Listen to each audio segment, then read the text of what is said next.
back, buddy. Hadn't heard from Boomer in a while. Here's Harvey on line 2. What's up, Harvey? I thought it was Henry. I read it wrong. Harvey, what's up, buddy? Yeah, I've never been so proud of President Trump. Seeing him on Friday greet an international war criminal who's murdered millions of his own countrymen and other people and give him such a warm welcome. Harvey, you're the president of the United States. The war's going on in Ukraine. How would you handle it? You don't have to drool over. No, how would you handle it? So happy to see How would you handle it? You're the president. Dun, dun, dun, dun, dun, dun. Harvey, Mr. Harvey, president. There's a war going on. We need it to stop. What would Harvey do? I would meet with Putin, lay down the law, and not treat him like a long-lost friend. So you did. Like I exchanged you would do what Trump did. You would meet with Jong-un. Putin. What would you do? Slap him when he walked in the room to try to get him to see your side? No, but you don't have to jump up and down and fawn over him like a little schoolgirl like Donnie did. Did he jump up and down? I didn't see that. It's sad and pathetic. They stood there as two leaders. Why don't you They're be trying to honest to your achieve audience? peace. How many people have died in this war, dumbass? Why don't you be honest to your audience? I do that every day. That's why I've got a massive audience. 10 years ago, how big ago, an audience do you have, Harvey? If you could have heard yourself Harvey. today 10 years ago, you'd be embarrassed.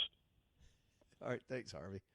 Where's that accent from anyway, AJ? He's not a Southerner. They do these seminar calls where they all know one or two things and they tell them to call about it.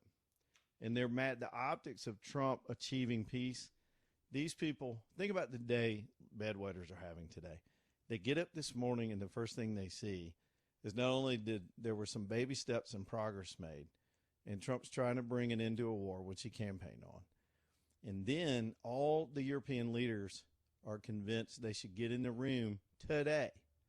And they get on their planes and they fly to D.C.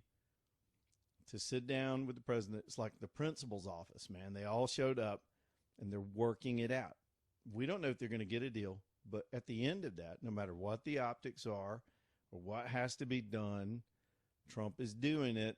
And the last president didn't even try. They just rather people get killed, billions be spent, and folks needlessly be killed in these wars.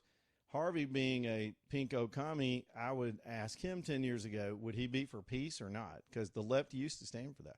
All my hippie friends growing up and all my leftist friends were all about peace. I mean, and if you're dealing with a war criminal, first thing you maybe ought to do is stop the war so they want not a war to be a war criminal over, and then we can move on from there. But what an idiot. Trump has broken these people. They're so emotionally distraught that any signs of success in him, think about where they are. I mean, people sour and demure like that, bitter on life, sucking lemons every day, just mad that he's even president. And then he has wins, and they've got to pull for the opposite side. So here's what they're pulling for. You ready? They're pulling for war and death in this situation. They hope he fails to achieve peace in Gaza. They're for crime in our nation's capital. They're pulling for crime. There's a funny story today in the Washington Post that was insisting for days that the D.C. cleanup was not necessary.